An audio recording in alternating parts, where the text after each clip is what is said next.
Querido Deus e amado Pai, cuja face nos encontramos, nos alegramos, Senhor Jesus Cristo, na Tua presença e pedimos o Teu benefício sobre cada um de nós nessa noite. Fala o nosso coração, bendito Pai, e nos direciona para a glória e para a honra do Teu nome. Amém.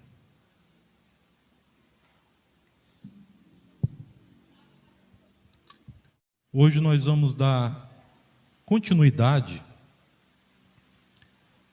ao nosso culto de ensino no tema que fala acerca de José, a saga de um Salvador, no capítulo de número 37 do livro do Gênesis, a partir do versículo de número 12. Capítulo de número 37, vamos fazer a leitura do verso 12 ao versículo de número 36. Gênesis, capítulo 37, do versículo 12 ao versículo de número 36. Procure aí na sua Bíblia, para que todos nós possamos fazer uma leitura em conjunto.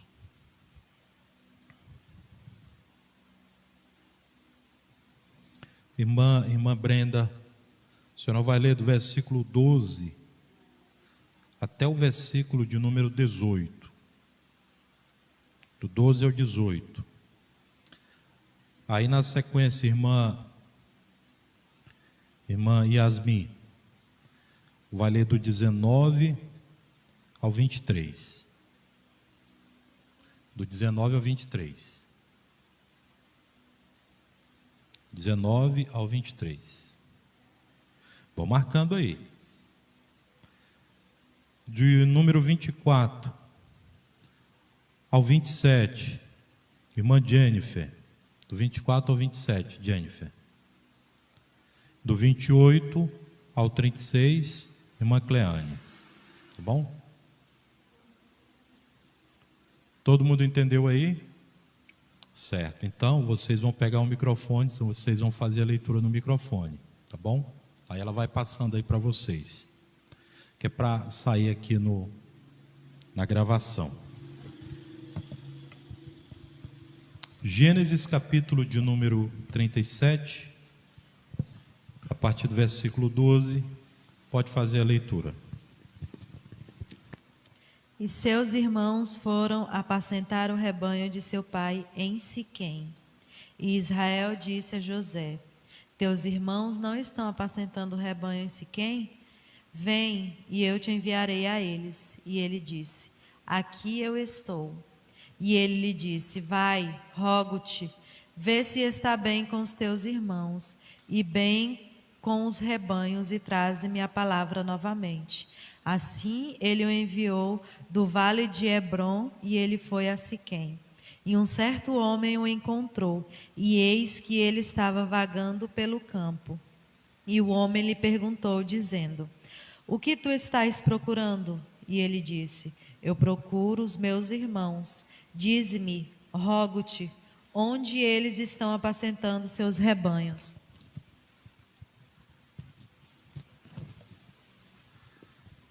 E o homem disse: eles partiram daqui, pois eu os vi dizendo: vamo-nos a Dotã. E José foi após seus irmãos e os encontrou em Dotã. E quando eles o viram de longe, antes que se aproximasse deles, conspiraram contra ele para matá-lo. E eles disseram uns aos outros: eis que está vindo o sonhador.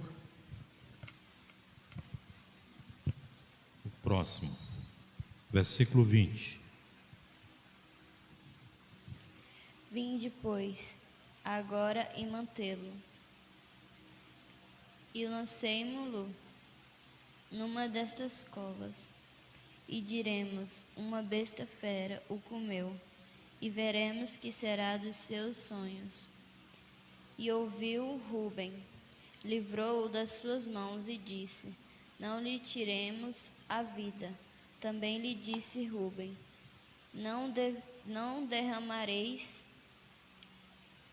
sangue, não derrameis sangue, lançai-o nesta cova, que está no deserto, e não lanceis mãos nele para livrá-lo das suas mãos e para torná-lo ao seu pai. E aconteceu que, chegando José aos seus irmãos, tiraram a José a sua túnica, a túnica de várias cores que trazia. 24. E tornaram-no e lançaram-no na cova. Porém a cova estava vazia, não havia água nela. Depois assentaram-se a comer pão, e levantaram os seus olhos, e olharam, e eis que uma companhia de israelitas vieram de Gileade, e os seus camelos traziam especiarias e baulasmo e mirra, e iam levar isso ao Egito. Então Judá disse aos seus irmãos: que aproveito haverá em que matemos o nosso irmão e o escondemos à sua morte? Vinde e vendamo-lo, e estes israelitas, e não seja a nossa mão sobre ele, porque ele é nosso irmão, nossa carne. E os seus irmãos obedeceram. 28. E passando os mercadores medianitas, os irmãos de José o lançaram e o tiraram da cisterna e o venderam por 20 siclos de prata aos ismaelitas. Estes levaram José ao Egito. Tendo Rúben voltando à cisterna, eis que José não estava nela. Então rasgou suas vestes e, voltando aos seus irmãos, disse: não está lá o menino, e eu para onde irei? Então tomaram a túnica de José, mataram um bode e a molharam no sangue. E enviaram a túnica talar de mangas compridas. Fizeram-no levar a seu pai e lhe disseram: achamos isto, vê e ou não a túnica de seu filho. E ele a reconheceu e disse: é a túnica do meu filho. O animal selvagem o terá comido. Certamente o José foi despedaçado.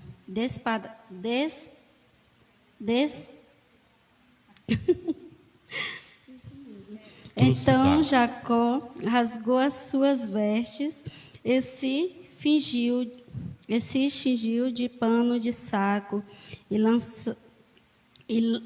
lamentou o filho por muitos dias. Levantaram-se todos os seus filhos e todas as suas filhas para o consolaram. Ele, porém, recusou ter consolado e disse, chorando: descerei o meu filho ante a sepultura. E, de fato, chorou seu pai. Entre mentes, os midianitas venderam José no Egito a Potifar, oficial de Faraó, comandante da guarda. Irmã Marlene, faça uma oração agradecendo a Deus pela palavra. Senhor Deus, obrigado, Deus, por este momento maravilhoso na sua presença. Obrigado, Senhor, pela sua palavra, meu Deus, que foi lida. Deus, abençoa cada um dos teus servos que aqui se encontra. Deus, abre a nossa mente e o nosso coração para receber o ensino de hoje. Fala conosco, Senhor. Eu te agradeço e te peço todas as bênçãos em nome de Jesus. Amém. Glória a Deus. Hoje é a segunda lição desta saga. A saga de José, ou a saga de um salvador, de um libertador. José, como eu falei na semana passada, ele é um tipo do Cristo. Pela tipologia bíblica, José ele tem as mesmas qualidades de Jesus Cristo. Então, por conta disso, ele é um tipo. assim como José, assim também como Moisés e outros tipos, né, que a palavra do Senhor ela nos mostra. Nessa cena, nós percebemos então a maior crueldade humana de irmãos para com irmãos. E hoje, quando eu estava lendo, né, preparando, né, o trabalho de hoje, assim, eu fiz uma viagem mental. E aí eu vou lhe dizer uma coisa, eu fiquei muito triste. Incrível, eu já li tantas vezes essas passagens aqui, mas hoje foi diferente, porque eu me senti literalmente no lugar de José. E quando nós fazíamos a leitura da Bíblia dessa forma, parece que nós entendemos, compreendemos um pouco mais acerca da verdade que o vernáculo traz para cada um de nós. É uma maldade muito grande. Você já pensou você ser vendido pelo seu próprio irmão? Se fosse pessoas de fora, dava até para entender. Mas essa corrupção foi dos próprios irmãos. Enfim. Mas vamos então para as lições de hoje. Na minha Bíblia, ela tem uma epígrafe: José é vendido por seus irmãos. E logo no versículo de número 12, Jacó ele fala para José que os irmãos tinham saído, né, que eles tinham ido a Siquém. Enfim, Siquém, não sei se vocês vão lembrar, mas Siquém é a cidade que no capítulo 34 ou 35 do Gênesis, é a cidade onde o príncipe ele tomou a filha de Jacó e a violentou, Diná. É nessa cidade. E é nessa cidade, Siquém, onde Simeão e Levi, eles foram então, eles foram pagar, né, o preço do sangue. Enfim, eles fizeram uma carnificina em Siquém. Eles foram se vingar daquele povo. E eles assassinaram todo mundo. A palavra de Deus fala que eles fizeram uma carnificina. Simeão e Levi, irmãos de Diná. Quando isso aconteceu, Jacó ele chama os dois e fala assim com eles: vocês estão ficando loucos? Se esse povo se juntar com as outras nações aqui, eles vão agora nos trucidar por causa de vocês. E aí os meninos falam assim: mas pai, a nossa irmã ela foi violada, ela foi violentada, e o senhor queria que passasse de graça, passasse dessa forma? Então eles saem dali, e aí eles vão a Hebrom. E agora, nessa feita, Jacó ele manda os filhos para Siquém. Como pode isso? É como se alguém tivesse cometido um crime numa cidade e fosse embora para outra, fosse fugir para uma outra cidade. E aí quando passasse ali um tempo, ele voltasse para a mesma cidade onde ele cometeu o crime. Não teria lá as pessoas, os parentes daqueles que foram mortos, para vingar, né, o sangue derramado? Então isso aqui, não é que seja um contrassenso, mas é algo assim que não dá para a gente entender muito bem o porquê que Jacó faz isso. Só que de um ponto de vista econômico, dá para a gente entender um pouco, razoavelmente. Siquém era uma terra que tinha muitos pastos, e os pastos lá eles eram férteis, verdejantes. Então, como Jacó ele tinha muitas criações, talvez, né, alguns entendem assim, talvez ele não tivesse pasto suficiente em Hebrom. Então eles voltam para Siquém nessa tentativa, né, de dar alimento para os seus pastos. E aí eles voltam a Siquém. Jacó então fala para José: José, vai lá então em Siquém, isso no verso de número 13. Observa os teus irmãos e me diz o que eles estão fazendo. E aí José se arruma e vai segundo a ordem do seu pai. E aí diz a palavra do Senhor que José ele se perde no meio do caminho. Quando ele estava próximo de Siquém. E aí no versículo de número 15, alguém o encontrou, vagueando. Alguns entendem, na verdade, na tradição judaica, eles entendem que, na verdade, a pessoa que encontrou José perdido, né, vagueando por ali, era um anjo. Eles entendem que era um anjo. É claro que a Bíblia, ela não vai falar isso, ela não mostra que era um anjo, ela fala que alguém o encontrou, mas ela não situa quem, ela não classifica quem foi. Então a tradição judaica, ela entende que era um anjo, mas nós não podemos afirmar com toda certeza que de fato era um anjo. Enfim, mas a pessoa encontra José, e é interessante que ela tem as informações que o José quer. José pergunta para ele: você viu meus irmãos? E ele prontamente diz que os viu. Então ele sabia quem eram eles, ele os conhecia, e ele dá a indicação: olha, eles não estão mais aqui, eles estão em Dotã. Dotã era uma cidade que ficava a 120, 130 quilômetros, né, da onde Jacó estava.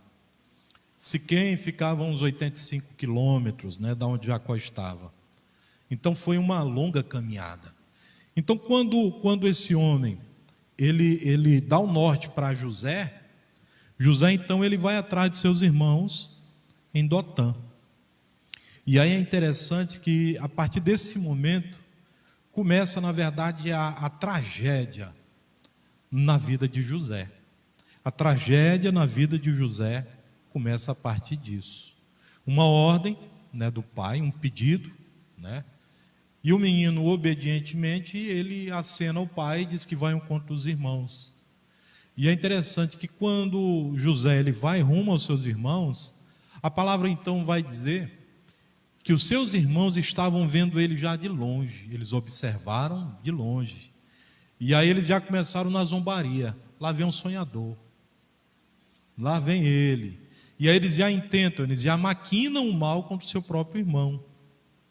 No versículo de número 18, diz então: eles o viram de longe, e antes que pudesse chegar mais perto, tramaram a sua morte. Olha só, eles já tramam a morte de José antes mesmo de José ter chegado. Isso é muita maldade. E aí, queridos, a gente entende algumas coisas. O que motiva os irmãos a fazerem todo o mal contra José? O ciúme, a raiva, a inveja, tantas coisas, né, que entrou no coração deles, e eles assim intentam um mal contra o seu próprio irmão. Só que tem uma palavra interessante. Essa palavra é a providência divina. O que é a providência divina? A providência divina, ela é algo dirigido pelo próprio Deus, é uma providência de Deus. Então Deus, ele sabe todas as coisas, ele conhece tudo e a todos, ele conhece os tempos, o início e o fim de todos os tempos. Ele sabe tudo. Então tudo tem um propósito. E a providência divina, ela também tem um propósito. E esse propósito, né, a gente vai entender lá no finalzinho. O propósito dessa providência divina, na verdade, ela consiste em preservar a vida. Não somente a duração da vida terrena, mas também a sua qualidade e suas realizações. Quem diz isso é o comentário do Champlin. Então, o grande propósito é preservar a vida.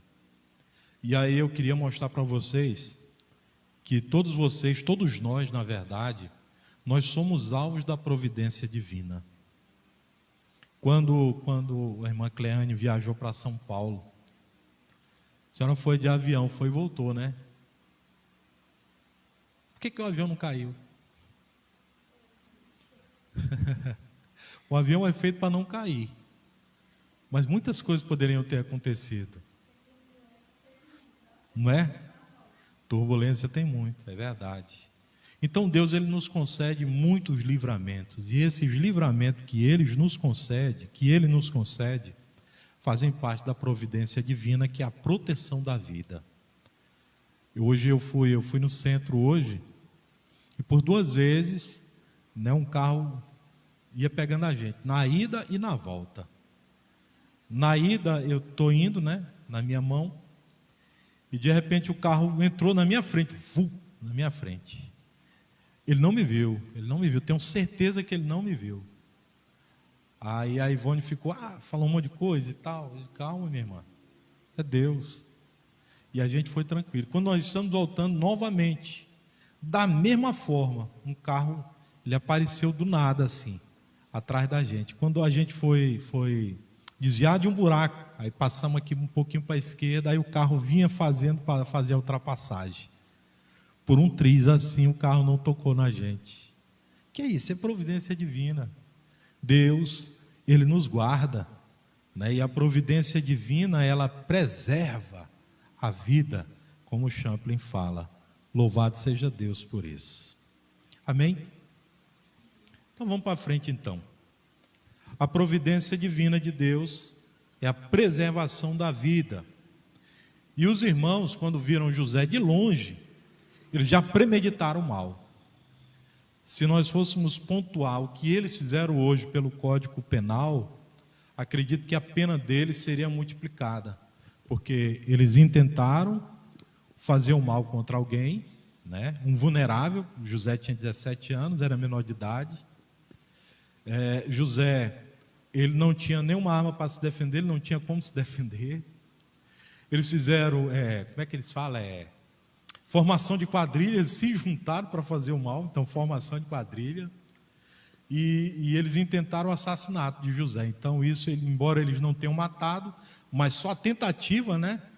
Tentativa de homicídio. Então tudo isso ia para cima deles. Eles fizeram um mal terrível contra José. E aí diz a palavra do Senhor, lá no versículo de número 20, ele dizia assim, obrigado. Vinde, matemo-lo, joguemo-lo numa cisterna qualquer, diremos que um animal feroz o devorou, veremos o que acontecerá com seus sonhos. Isso é a zombaria. A Bíblia, ela não situa quem fala aqui, na verdade. Só que alguns estudiosos, e eu também, eles entendem que, na verdade, quem fala isso aqui é Simeão. E por que eu acho que é Simeão e por que eles entendem que é Simeão? Eles acreditam que é Simeão que tenta isso porque Simeão já tinha sentido o gosto da morte, o gosto do sangue. Simeão e Levi já tinham matado muita gente. Então, para eles, uma morte a mais, uma morte a menos, faria muita diferença. Todo assassino em série, ele começa com uma morte. Depois da primeira, ele vai tranquilo e assassina quantos mais ele puder fazer. Então nós acreditamos que era Simeão. Simeão que foi o grande pivô aqui. Irado, com raiva, colérico, sanguíneo e contra o seu próprio irmão. E aí aquilo que Simeão fala, gera no coração deles também o desejo, porque influencia os outros irmãos. Talvez os irmãos, os outros, talvez nem quisessem matá-lo.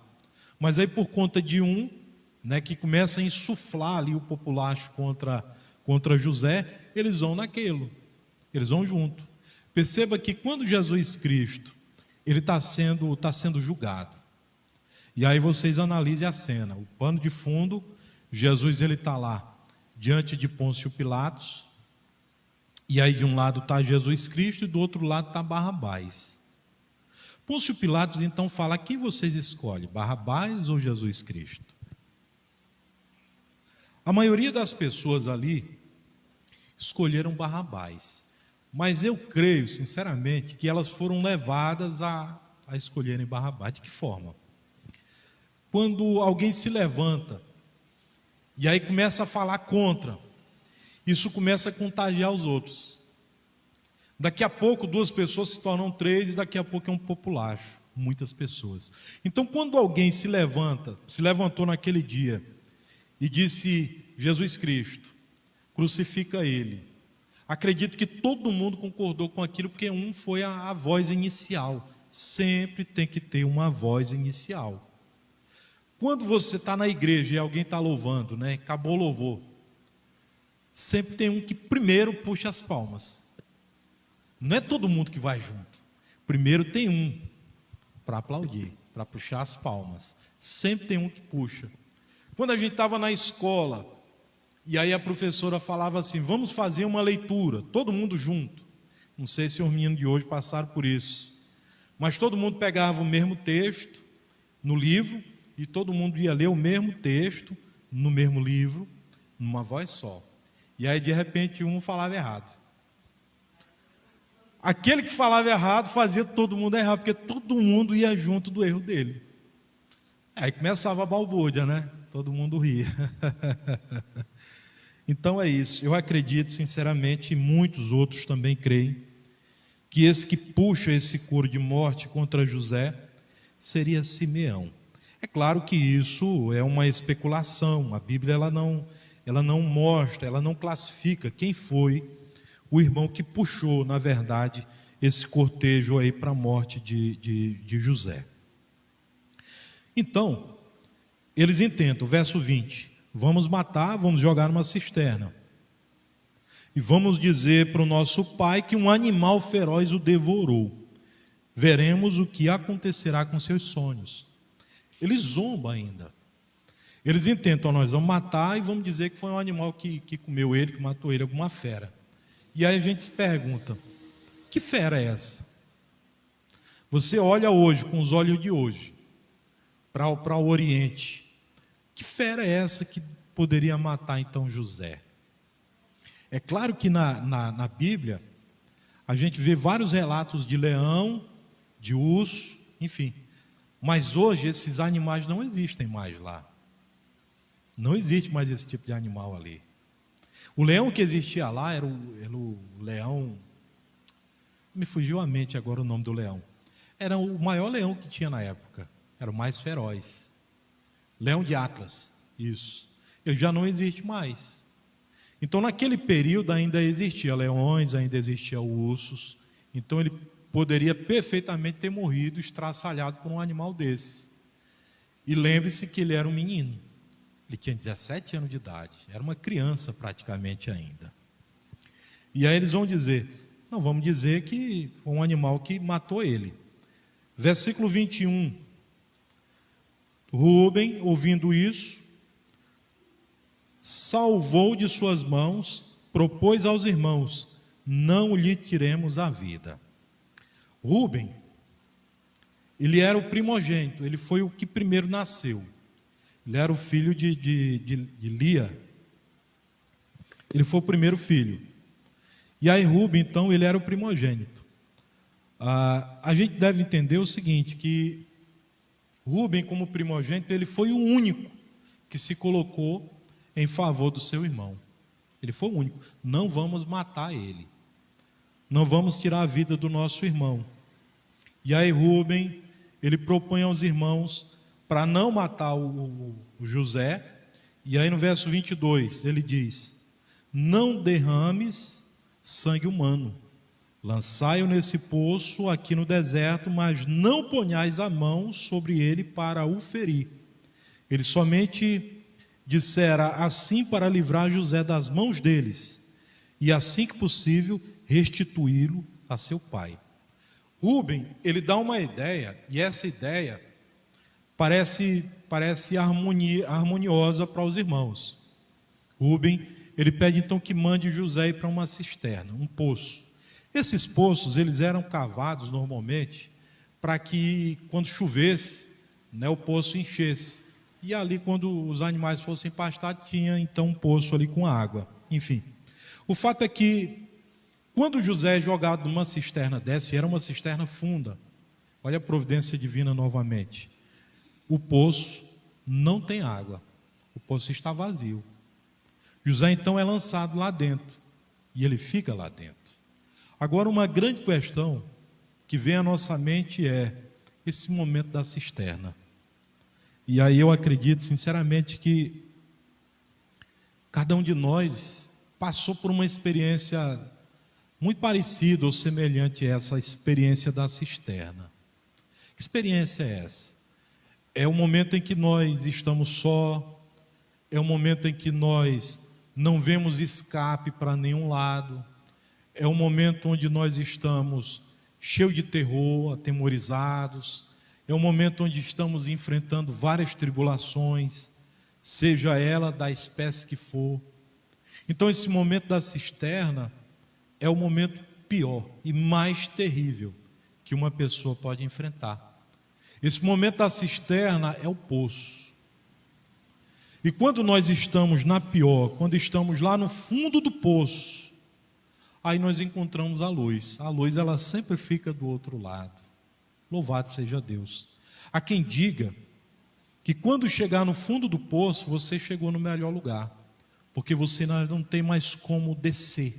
Agora você só pode subir.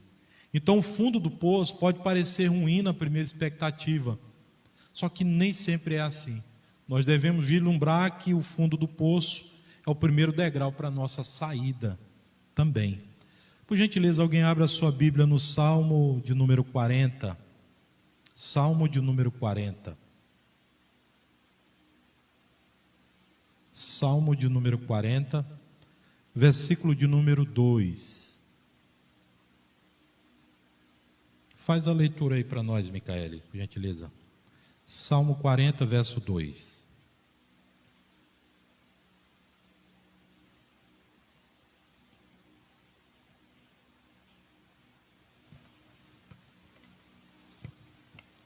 Ele também me tirou de uma cova horrível, do barro lamacento, e pôs os meus pés sobre uma rocha, e estabeleceu os meus passos. Amém? Isso é o Salmo de Davi. Um charco de lodo, um lamaçal. Era lá onde José estava. E essa experiência da cisterna, queridos, ela foi uma experiência onde você é autossuficiente e de repente você se encontra em total impotência. Você não pode mais fazer nada. Você, embora esteja saudável e com força, mas não tem como se sair. A única pessoa que pode, na verdade, lhe tirar dessa cisterna é Deus. Desse poço é Deus. E aí é onde nós entendemos, mais uma vez, a grande prova da providência divina. Porque Deus, Ele concede o escape nas piores opções, nas piores situações da nossa vida. Então José, queridos, ele sofre nesse buraco, nessa cisterna, nesse poço. E talvez o maior sofrimento de José não seja nem o fato de estar lá dentro dessa cisterna, desse poço, mas seja o fato de saber quem foi que o jogou lá dentro. Porque, queridos, a traição, você espera de alguém que não é seu amigo, de alguém que não gosta de você, você espera tudo. Mas de um irmão você não espera. É por isso que traição não vem do inimigo, a traição ela sempre vem de alguém próximo. Ela sempre vem de um irmão, ela sempre vem de alguém que é próximo a você. E talvez por isso o coração de José, ele se condoeu tanto. Porque José, ele sofre aqui. Lá no capítulo 44 ainda desse livro do Gênesis, vai mostrar que José aqui dentro dessa cisterna, ele sofre e ele chora. Eu quero que você entenda que José, ele é um jovem. Ele não tem experiência de vida, ele não passou por isso antes. Ele era um menino que tinha tudo, que seu pai tinha dado tudo para ele. Era um menino mimado pelo pai. Era um menino cortejado pelo pai e pela mãe. Eles amavam a ele em detrimento aos outros. Então José, queridos, de tudo que ele quer na vida ele tinha. Só que agora ele é desprovido de tudo. Ele é desprovido de tudo. E ele se encontra em uma situação que ele não tem força em si para vencer, para sair. E aí eu me recordo da própria vida humana. Nós passamos por situações semelhantes a essa aí. onde nós não temos opção, onde nós não temos saída, onde nós não temos escape, e o único que olha para nós com olhar de misericórdia é o próprio Deus. Louvado seja Deus por isso. Agora uma pergunta: por que então que Rúben ele não quer que assassinem José? Os outros querem, mas Rúben não. Aí uma especulação: Rúben era o primogênito, sim. Só que Rúben, ele tinha feito uma besteira muito grande nos capítulos anteriores. Rúben, ele tinha forçado, ele tinha violado a concubina do seu pai, Bila. Rúben, ele tinha violentado a concubina do seu pai, ele forçou ela a se relacionar com ele. Isso foi um escândalo. Isso foi um escândalo. Ele entristeceu o coração do seu pai. Mas Rúben, ele sabia que José era a figura, era dos seus irmãos, aquele que o seu pai mais amava. Então Rúben, possivelmente, ele não queria gerar no coração do seu pai mais um desapontamento como esse. E é interessante, queridos, que Rúben ele pede que lance o menino na cisterna, para que depois ele mesmo pegue o menino de lá e devolva para o pai.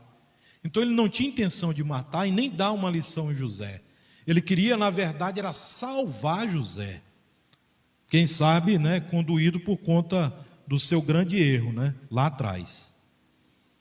No verso de número 22, então, afirmou Rúben: não derrameis sangue humano, lançai-o neste poço aqui no deserto, mas não ponhais a mão sobre ele para o ferir. Ele somente dissera assim para livrar José das mãos deles e assim que possível restituí-lo a seu pai. Olha o 23. Então quando José chegou junto deles, despojaram de sua túnica, a túnica de mangas longas e adornada que ele vestia. A primeira coisa que eles fizeram foi tomar a vestimenta que o pai tinha dado para José. E era uma vestimenta não simples, era uma vestimenta de príncipe. Era uma vestimenta diferenciada, ninguém tinha. Só quem tinha era a gente da realeza. Mas José tinha. A primeira coisa que eles fazem, eles tomam a vestimenta de José. Eles fazem isso. E aí a gente se recorda, mostrando um pouco mais da tipologia de José em semelhança a Cristo, que quando Jesus Cristo, ele estava para ser crucificado, depois que ele foi flagelado, pegaram as vestes do Senhor Jesus, como João diz, acho que capítulo 10, pegaram as vestes do Senhor Jesus e deram sorte. Eles fizeram um joguinho lá, quem vai ganhar. Da mesma forma fizeram agora com José. Pegaram as vestimentas de José. No verso 24, arremessaram-se contra ele e o lançaram na cisterna. E era um poço vazio e sem água. A Bíblia ela faz essa referência, estava vazio e sem água, algo que era incomum. Então daí a gente já entende a providência divina na vida de José. A cisterna estava seca. Há uma tradição também judaica que pontua que dentro dessa cisterna havia escorpiões e cobras. É claro que isso também é especulação, mas o fato é que a cisterna estava vazia, não tinha água. E isso é providência divina. Depois sentaram-se para comer. Olha só. Entretanto, ao erguerem os olhos, eis que viram uma caravana de ismaelitas que vinha de Gileade. Seus camelos vinham carregados de especiarias, bálsamo e mirra, que estavam transportando para o Egito. Primeira coisa, eles jogaram José lá dentro da cisterna. E depois disso eles foram comer. Olha só o ponto da maldade humana dos próprios irmãos. É como se alguém tivesse feito um crime horrendo e largasse para lá e fosse comer. Algum tempo atrás, teve um crime muito famoso, acredito que no estado de São Paulo. Um menino matou a mãe, assassinou a mãe. E aí ele levou a mãe para o quarto, deixou a mãe morta lá no quarto. Ele sai do quarto, ele se senta frente à TV, pede uma pizza e come, como se nada tivesse acontecido. No dia seguinte ele levanta cedo e vai para a academia, vai se exercitar. Isso um filho fez com a própria mãe. E aí ele vai se alimentar como se nada tivesse acontecido. Olha só, como é que é a sociopatia, né, da raça humana. Coisas terríveis. O ser humano, ele é capaz de coisas terríveis. Sem nenhum pudor. Sem pensar. Ano passado, teve uma notícia do Rio de Janeiro. 3 crianças. Talvez o mais velho devia ter uns 11 anos. O mais novo devia ter uns 8.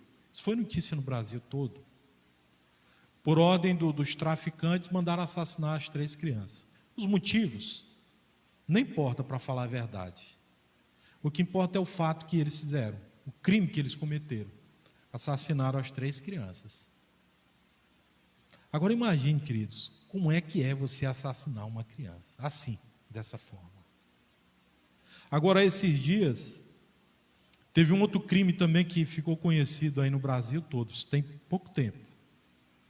O cara, ele assassinou a esposa que estava grávida de 3, 4 meses, assassinou a enteada, que era criancinha também, assassinou o dono da fazenda e roubou o carro do dono da fazenda. Foi embora. E aí ele chegou numa outra fazenda, a irmã, né, conversou com ele, orou por ele e fez com que ele se entregasse para a polícia. Tirou até uma selfie antes de entregar ele para a polícia, tirou com ele. Então olha só a maldade. Quando ele chegou lá, ele confessou: não, eu fiz. Ele diz assim: eu fiz. E você não percebe escrúpulo, você não percebe caráter nenhum, você não percebe arrependimento, você não percebe nada disso. É o que nós vemos aqui nessa cena dos irmãos de José. Eles não têm arrependimento algum pelaquilo que eles fizeram e pelaquilo que eles vão fazer. E isso é terrível, queridos. Isso é terrível. Eu me recordo que um dia, eu brigando com meu irmão levantou uma faca para mim. E aí, quando ele levantou essa faca para mim, eu levantei uma cadeira para me defender. E minha mãe sentada entre mim e ele, numa cadeira preguiçosa, tricotando alguma coisa. Cabecinha baixa, silêncio, e assim ela permaneceu. E a gente brigando, quebrando um pau dentro de casa. De repente, meu irmão fez assim para mim. E aí eu, com a cadeira, joguei assim na mão dele, a faca voltou, cortou ele. E aí eu fui para o canto da sala, ele para o outro canto, ele pegou a faca e ele jogou a faca em mim. Só que ele não jogou para me acertar. Nitidamente ele não jogou para me acertar. Se ele tivesse jogado para me acertar, ele teria me acertado. Então ele jogou para o alto, tipo para me fazer um medo. A faca, ela bateu na parede em cima, ricocheteou no forro e voltou. Quando ela voltou direto na cabeça da minha mãe. Aí bateu bem na cabeça dela. Pum. Quando bateu na cabeça da minha mãe, ela baixou a cabecinha. Aí começou a chorar. Meu irmão não sabia o que fazer. Eu também não sabia o que fazer. Aí ele, ô mãe, e a gente foi lá em cima dela e tal, para ver o que tinha acontecido. Graças a Deus a faca bateu com um cabo na cabeça dela. Exatamente. E aí depois daquela situação, nós nos perdoamos, eu e meu irmão, nos abraçamos, choramos e tal. E aí nós prometemos um ao outro que nós não iríamos mais brigar. E nós éramos muito novinhos nessa época, eu não lembro quantos anos a gente tinha. Mas essa foi a última vez que eu me lembro que a gente realmente brigou. Nunca mais brigamos. E graças a Deus até hoje nós somos bem unidos, assim. O que um precisa, o outro está lá para apoiar. Só que, meus irmãos, eu tinha amor pelo meu irmão e meu irmão tinha amor por mim naquela situação ali. Só que os irmãos de José, eles estão consumidos pelo ódio. Eles estão consumidos pela inveja, pela raiva, pelo ódio.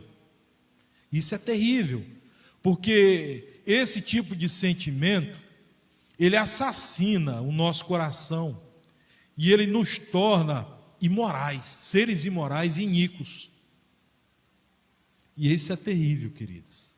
Quando eles estão se alimentando, eles percebem que está vindo uma caravana de midianitas.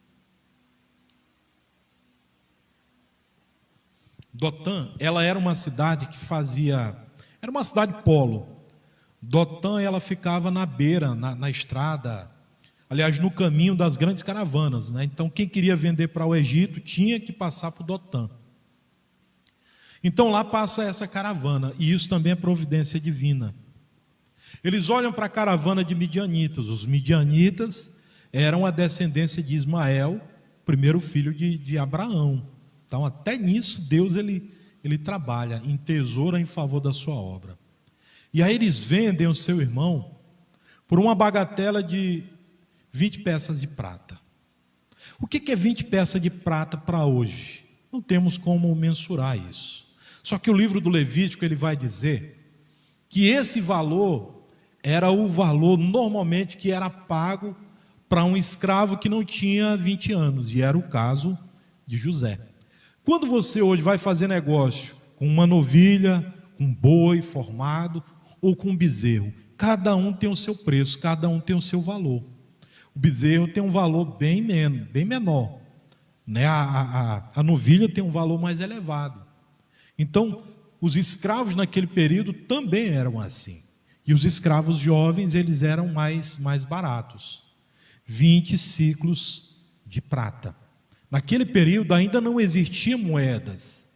Então lá era como se fosse um ciclo de prata, é como se fosse 11,7 gramas, por aí. Então foram 100 e tantas gramas de prata que eles venderam o seu irmão. E aí, mais uma vez, a tipologia mostra que José é um tipo do Salvador, é um tipo do Cristo. Porque o próprio Cristo também foi vendido, não por 20 ciclos, mas por 30 moedas de prata. E ele foi também traído, não por um inimigo, mas por alguém que comia com ele na mesma mesa, por alguém que era seu íntimo, era seu amigo, que foi Judas. É impressionante como é as coisas, né? Pois bem, então depois eles sentaram para comer, viram então lá os ismaelitas e tudo, os midianitas, né, que eram da descendência de Ismael, e aí eles vendem. No verso de número 26, então sugeriu Judá a seus irmãos: de que nos aproveita matar nosso irmão e escondermos seu sangue? Judá, ele não está preocupado com a vida do seu irmão. Judá está preocupado é que ele vai matar o irmão por nada. Ele quer ganhar alguma coisa. E aí a gente se lembra mais uma vez, né, da história de Cristo e da história de Judas. Que Judas, na verdade, ele queria colher as ofertas, mas ele tirava das ofertas um pouquinho para o seu próprio bolso. Judas, ele era também esperto a esse ponto. Judá e Rúben são os únicos que falam em favor de José. Mas Rúben, ele quer salvar José. Judá não, Judá ele quer ganhar com a morte de José. É isso que ele faz, é por isso que ele fala: vamos vender José, para a gente ganhar um trocado. E literalmente era um trocado, né? E aí eles venderam o irmão. Quando passaram os mercadores ismaelitas, eles retiraram José da cisterna, venderam José, né, aos ismaelitas por 20 peças de prata. Entretanto, quando Rúben retornou à cisterna, eis que José não estava mais ali. Então, enfurecido, rasgou suas vestes.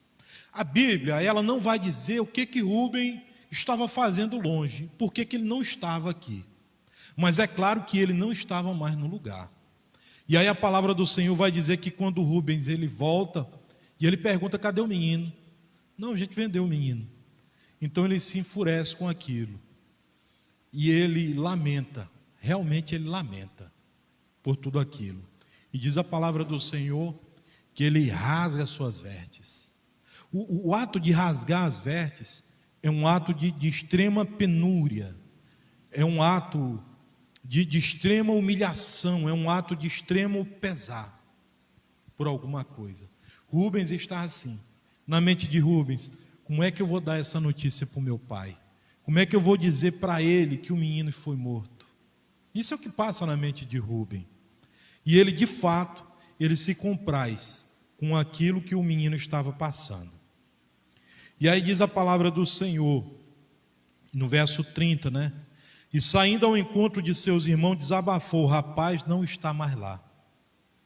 E eu, aonde irei? Com que cara eu vou chegar diante do nosso pai? Então eles degolaram um bode e ensoparam de sangue a túnica de José. O comentarista da King James, ele vai dizer o seguinte a respeito dessa passagem: mais uma vez um bode é usado para camuflar a ação claramente pecaminosa e nefasta. Perceba que em todo período que houve sacrifício no templo, o animal que era mais sacrificado era o bode. E aí percebam uma outra passagem. Quando Jacó ele engana o seu irmão, e aí ele quer então obter a bênção da primogenitura, da prosperidade, o que ele faz? Ele faz então um cozinhado, um guisado ali, com carne de cabrito, bode, e ele leva para o pai. O pai já estava habituado a comer aquilo porque o seu irmão trazia. Então, mais uma vez, é o sacrifício de um bode. E o sangue desse bode, segundo alguns falam, era o sangue que é mais parecido com o sangue humano. Então eles pegam as vestes de José, a túnica, né, longa e cheia de cores de José, e eles ensopam ela no sangue do bode. Eles embebedam ela de tal forma e começam a rasgar, a estraçalhar aquele pano. E isso é terrível, queridos. Olha na mente deles, que algo terrível. Em seguida eles mandaram entregar ao pai com este recado. Eles não foram lá, eles mandaram um recado: eis que o encontramos, vê se é ou não a túnica de teu filho. O pai agora está provido do seu filho, e ele agora tem que reconhecer, tem que fazer o reconhecimento, né, daquela vestimenta que era do filho. E agora como é que fica a imagem mental de tudo aquilo? O pai começa a imaginar como é que o menino morreu. Um animal estraçalhou, comeu ele. E essa imagem é terrível, não é? De um animal estraçalhar assim a sua presa, a sua vítima. Perceba um grande leão, um leopardo, enfim, uma onça, estraçalhando um animal para se alimentar. É terrível a cena. Só que essa cena também remete a nós. Vocês sabiam? Porque a palavra do Senhor vai dizer que Deus ele nos envia como ovelhas no meio dos lobos. É isso que a palavra de Deus fala.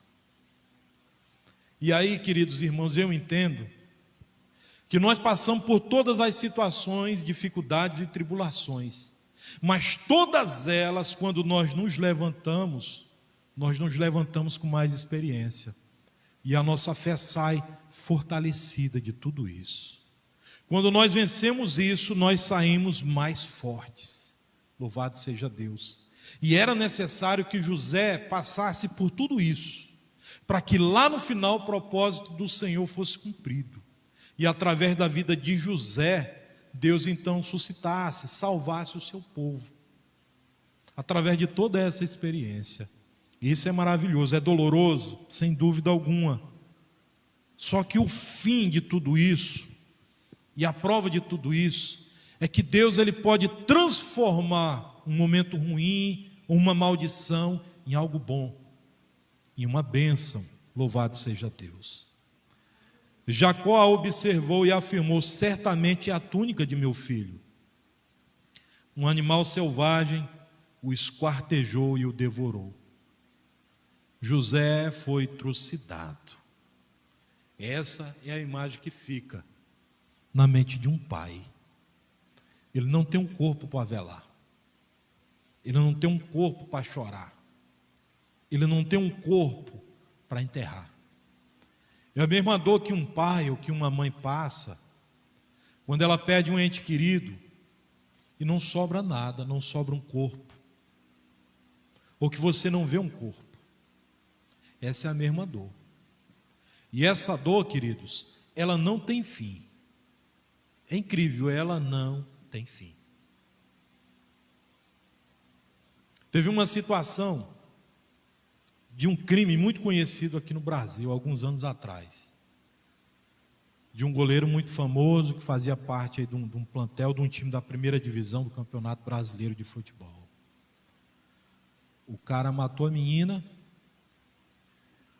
e o corpo nunca apareceu. Alguns acreditam que os cachorros comeram, né, o corpo da menina. O fato é que aquela mãe da menina que morreu, ela nunca pôde velar o corpo da filha. Então essa dor, essa mágoa, esse sofrimento, ele permanece. Até chegar um momento em que alguém diga assim, encontramos e tal, alguma coisa, um vestígio e tal. Aí ela vai ficar à vontade, ela vai ficar tranquila na verdade. Mas enquanto não achar, o sofrimento vai continuar. Porque não tem um desfecho. A morte veio, você sabe que ela veio, mas não tem um desfecho. Como é que eu vou chorar? Como é que eu vou velar? Como é que eu vou fazer o enterro se não tem nada? É triste, queridos, isso. E o que José passou aqui é muito triste. O que o pai dele teve que passar também foi pior ainda. Versículo de número 35. Todos os seus filhos e filhas se achegaram para oferecer-lhe consolo. Contudo, ele recusou toda e qualquer consolação e declarou: não. É um luto que descerei ao Sheol, que descerei à sepultura, para me encontrar com meu filho. E continuou a chorar a perda de seu filho José. O que isso quer dizer? Que ele jamais, queridos, ele jamais voltou a ser o que ele era antes. Aquela dor não se curou, a cicatriz, ela não se fechou. Ela não se fecha. É isso que ele está falando para os filhos. Não pense que essa passagem aqui, que esse versículo foi no dia seguinte, o dia anterior que eles venderam. Não, isso aqui foi muito tempo depois. A palavra vai dizer que todos os filhos, filhos e filhas. Isso mostra que não apenas Diná era filha dele, mas possivelmente ele tenha tido outras filhas. Ou quem sabe esposas dos filhos eram filhas dele. O fato é que essa dor permanece. E essa dor, ela só é tirada, na verdade, no momento em que chega a notícia para Jacó de que o seu filho estava vivo e quer lhe ver. Isso lá na frente, anos depois, né, de José ser vendido. Então essa, queridos irmãos, essa é uma situação que a gente entende que, muito embora seja dolorosa, mas ela tem um propósito. E o propósito é abençoar. Louvado seja Deus. E o versículo de número 36, para a gente finalizar, pode parecer que ele está meio quebrado, fora de contexto, mas não está. Enquanto isso, no Egito, os midianitas vendiam José a Potifar, oficial do faraó e capitão da guarda imperial. José, ele é vendido para a melhor pessoa que ele poderia ser vendido. E tudo isso é providência de Deus.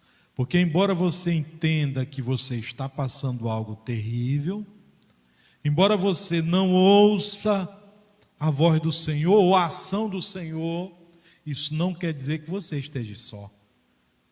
Não é porque você não ouviu a voz do Senhor que Deus não está lhe observando. Ele está sim observando. Os olhos do Senhor estão voltados para nós. Seus ouvidos estão abertos a qualquer som que sair do seu coração. E o Espírito Santo está junto conosco, velando, observando, cuidando, direcionando. Enfim, nós não estamos só. Por mais que estejamos em densas trevas, nunca ou jamais estaremos só. Tudo isso, querido, vai passar. A dificuldade vai passar. E aí diz o adágio popular: depois da tribulação ou depois da tempestade vem a bonança. Então a tempestade da sua vida vai passar, em nome de Jesus Cristo. Louvado seja Deus. A gente finaliza aqui por hoje a segunda parte. Semana que vem, quinta-feira da semana que vem, a gente então faz a terceira parte. E assim até a gente finalizar a história de José e concluir o livro do Gênesis. Domingo nós temos escola bíblica dominical pela manhã e à noite culto de louvor e adoração ao nome do nosso Senhor Jesus Cristo. Amém? Vamos nos colocar de pé? Quero louvar a Deus pela vida de cada um de vocês que estiveram conosco e louvar a Deus também pela vida de cada um dos irmãos que tem nos assistido também. Escolher oferta, vamos escolher oferta. Eu vou orar finalizando e a gente escolhe oferta. Santo Deus, eu quero te louvar, Senhor, eu quero te agradecer por tudo que o Senhor operou aqui nessa noite. Eu quero te louvar, meu Pai amado, pela vida de cada um de nossos irmãos que nos ouvem, que estão conosco, meu Pai, e que têm ouvido, Senhor Jesus Cristo, a Tua palavra. Guarda em nosso coração, meu Pai, e que nós venhamos a entender a providência divina de Deus na nossa vida, porque o grande propósito dela, meu Senhor, é salvaguardar a nossa vida, a nossa existência. Assim eu te peço em nome de Jesus Cristo, Pai, abençoa o teu povo, abençoa os teus filhos e nos concede momentos, Senhor Jesus Cristo, de ensinamento na tua presença. Assim, bendito Pai, sê com cada um daqueles que aqui estão e com cada um daqueles que estão em seus lares. Que a tua boa mão esteja sobre nós, para nos guiar, para nos guardar, para nos proteger e nos apontar, meu Pai amado, a direção certa. Assim nós oramos a Ti e te agradecemos em nome de Jesus. Que a graça do nosso Senhor Jesus Cristo, o amor de Deus nosso Pai, a comunhão e a consolação do Espírito Santo seja com cada um de vós, e aqueles que vão morar no céu dizem amém. Glória a Deus.